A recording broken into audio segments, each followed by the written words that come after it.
Hey, everybody. Welcome to weekly office hours here at Market Domination. Just checking to make sure that we are live everywhere we're supposed to be. And that is, in fact, the case. So let's go ahead and get started. Today, we are talking about, instead of fix my online marketing, we're talking today about how to fix your copywriting. Now, copywriting, I am not referring to the legal status of you owning or creating, let's say, a document. I am talking about copywriting the words that you put on a page, on a pixel, on plastic, on a website, on a social media post that generate interest in who you are and what you do. Oh, my wonderful wife is here. Hi, honey. Thanks so much for joining us. So, fixing your copywriting. You can have the greatest offer in the world, but if you're aimed at the wrong target market, it won't work. On the flip side, you could have a mediocre offer aimed at the perfect market and it will still work. The best of both worlds is to have a great offer at the exact right target market. So let's talk about, I'm not sure which way to aim the camera because the sun is coming in. There's nothing you can do about the blinds. All right. So let's talk about how to fix your copywriting. Now, you want your copywriting to get to the point of where people are literally raising their hand and saying, that's me. Or my favorite is, I got an email from a financial advisor yesterday who saw one of our webinars and said, do you have a webcam in my office? Like, you're literally describing me. That's my life. That's my practice. Oh my God. Like, that's me. I want what you've got. And then they enrolled in a program. So that is the response that you want. Paul says, hi, Seth, golden nuggets. Words is what sells. Yes, it is the words, whether it's a video script, whether it is a social media post, whether it is a direct message, an email, snail mail, whatever form of media you use to deliver the words should be targeted at your target market. They should be on that form of media, and you should be able to reach them. You should be able to get a list affordably and market to those people. But it is the words that will make the difference. Words are the magic.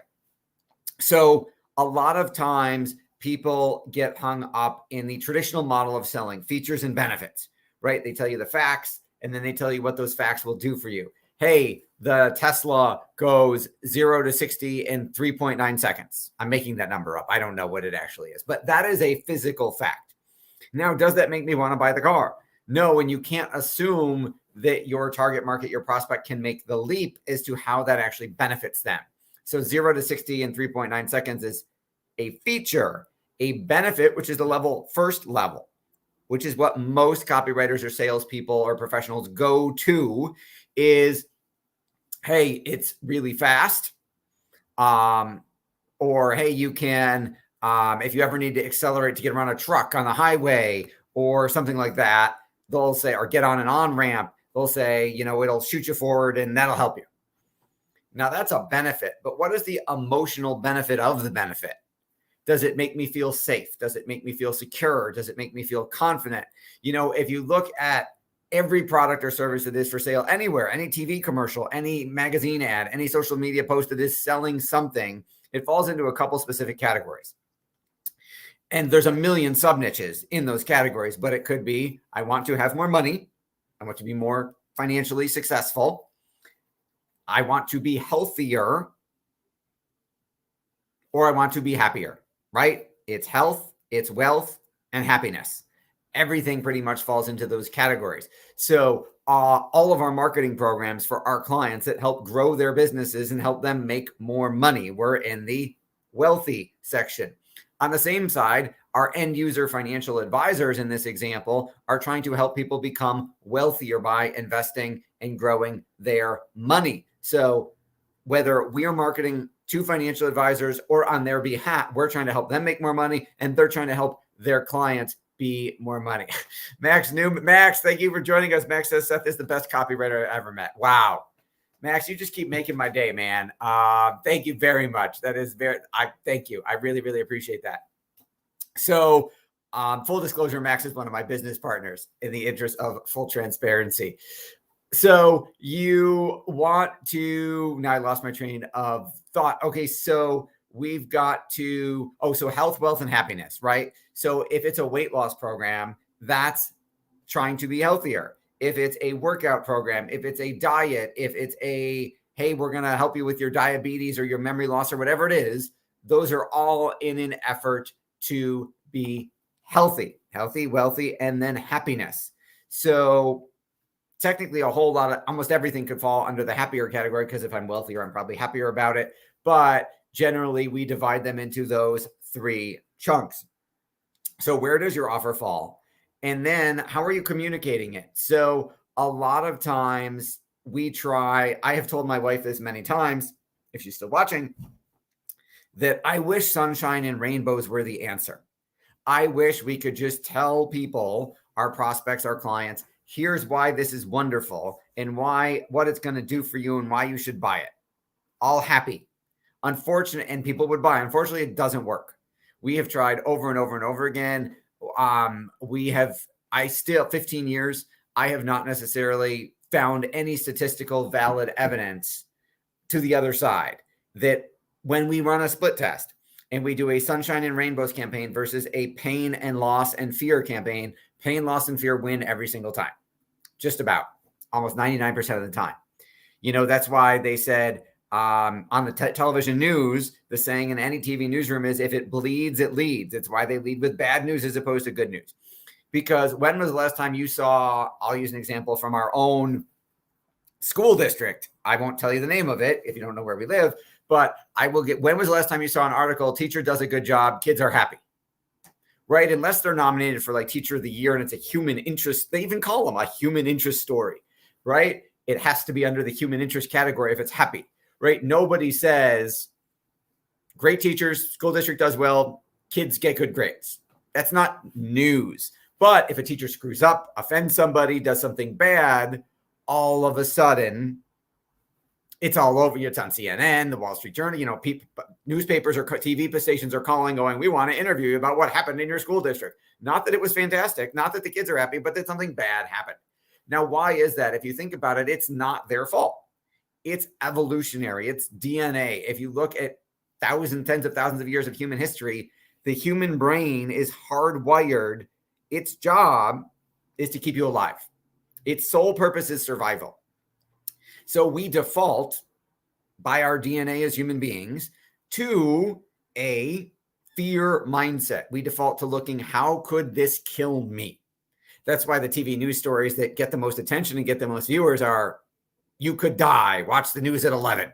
It's like, will the drinking water kill? They don't say drinking water bad. They don't say, will drinking this water kill you? Will the new fen give you a heart attack? It's always, they lead with something to scare you, because our brain is designed to look for what is wrong. It's designed to look for what could kill us and find a way to avoid it and keep us alive. My wonderful wife says, so true, so sad. Yes. I need to think about how to apply that more to my work. Yes, that's a great point. So for those of you who don't know, my wonderful wife, Rebecca Green, is a blogger, vlogger, podcaster, best-selling author, and now an app. Well, she's not an app developer, but she has an app on the iPhone and Google Play stores. And her target market is busy, overwhelmed, overworked moms, right? So historically, we do a weekly live Facebook Live and then now TikTok Live every Wednesday around 9 p.m. Eastern time. And she's done, hundreds of them. And I think the ones that get the most feedback, where she gets the most messages from people going, oh my God, that was so helpful, or thank you so much for talking about that, or whatever, tend to be about our marriage. It isn't necessarily what's going on always with the kids. It isn't always what's going on just in our lives in general. It's when we discuss a significant, serious marital topic, she gets, if I'm remembering correctly, honey, you can correct me if I'm wrong, she gets the most feedback and the most interactions talking about marriage. Now, we could do a split test, honey. If you did one show 1 week and it was how to have a fantastic marriage, and then the next show was how to avoid getting divorced, or how to save your marriage so you don't get divorced, I would bet you would get way more traction on the second one. because fear stuff. Now, and yes, the most receptive, the vlogs, the live video blogs that get the most traction are the ones about marriage and the one about your authentic struggles. You are right. If you say, hey, we had an awesome week and everything went well and the kids are kicking butt and I'm going to my 27 places a day and doing everything and I'm happy about it. Nobody watches that, right? Not too many people. They might tune in once, see it, and like, if this is every week, I can't relate. People want to feel better about themselves. So if you, no matter how fabulous you are, if you are fabulous all the time, very few people will pay attention to you. You have to be vulnerable and authentic. They have to be inspired. You could be inspired by me, but they also want to see that you're human and they feel relatable. Because if you're superwoman all the time, never drop a ball, never break a sweat, never get pissed off, they're not going to feel relatable to you and they're going to stop watching. It's funny, for those of you who don't know, I am currently studying in boot camp training for my 2nd degree black belt in Krav Maga. And I discovered recently in the testing, in the boot camp process, I need to significantly, I thought I was in good shape before, like black belt shape, but to get to 2nd degree black belt, I need to get myself in much, much, much better shape. So I have been going to my classes 20, 30 minutes early every week. And these are classes that are really hard. Like, there's law and cops in my class. Like if you look at my Whoop calories burned, it's somewhere, depending on the class, it's somewhere between 600 and 1200 calories. It's insane. But I've been going to my classes 20 to 30 minutes early now every week to work out before the class starts, because I need to make it harder to get in training for what I'm about to go through come April when the test is. And I walked in, actually, this was yesterday. I forgot to tell my wife this story. So I walked in yesterday and there's another gentleman in my class who also gets there early. But I got there early, went into the class, the dojo, our part of the dojo, and started working out, doing my fitness conditioning, burpees, sit-ups, push-ups, squats, lunges, all this kinds of stuff. And he comes in into the dojo 15 minutes later. He's changed. He comes in, he changes in the locker room. He's been stretching. He's been talking to people. Finally comes in and is like, holy cow, have you been doing this the whole time? I'm like, yes. And he says, why? I said, getting in better shape for the advanced degree black belt test. And he goes, man, you are my inspiration. I've been changing and chilling and sitting and doing a little bit of stretching this whole time, and you've been working out the entire time, man. I need to work more. You inspire me, which is really nice of him to say. And that works as long as I'm not always flawless, right? No one's going to say, oh man, I want to be like that guy. They're perfect. I'm not, far from it. But they will say, they will more likely want to copy you, emulate you, or buy from you if you are more relatable. If you should be, what I read the other day that really struck me was they should view you as a couple years or a couple levels, however you want to classify it, ahead of where they are, right? If you are just starting a business, you don't hire Kevin Harrington, my podcast co-host from Shark Tank, to be your coach, right? Because he's so far, he's multi-billions of dollars. He is so far beyond starting a business now that he wouldn't be the best coach for you. And you wouldn't be able to afford him anyway. If you were like just starting, you'd hire someone who was a couple years ahead of you, who had been in business a couple years, and maybe they were they were doing pretty well, but they weren't doing phenomenal. They weren't doing to the point where they don't remember what it was like to start or to struggle. So people buy from people they know, like, and trust, and they want to buy from somebody like them, but just a bit better, enough to inspire you to say, ooh, I want to be like that person. I got to up my game, but not, I got to up my game so much. There's no way, I can't even fathom being that good at whatever it is that they do. So I won't even try. Because remember, brain is geared towards survival, and the brain you have to push yourself. You have to push your brain, because your brain will say, ooh, wow, that's too insurmountable a goal. I'd rather not try and just deal with my life or whatever it is than try and fail. So you have to work your brain out, just like a muscle, just like you got to get your reps in. You have to do reps every day of pushing your brain past your comfort zone, of pushing your brain to the point where it gets trained to know we're going to feel the fear and do it anyway, right? We're going to go for it and you're just going to deal and help us get there as opposed to prevent us from trying. So hopefully that makes sense. All of that needs to apply to your copywriting, right? You need to tell them we follow a formula, the PASS formula, which is called problem, agitate, solve. You have to identify what their problem is, agitate them about it, because this is America and you have to just, no one moves, no one does anything, no one buys anything, no one watches anything unless they're disturbed, right? If you're watching a comedy on TV, you're watching it because you want to laugh.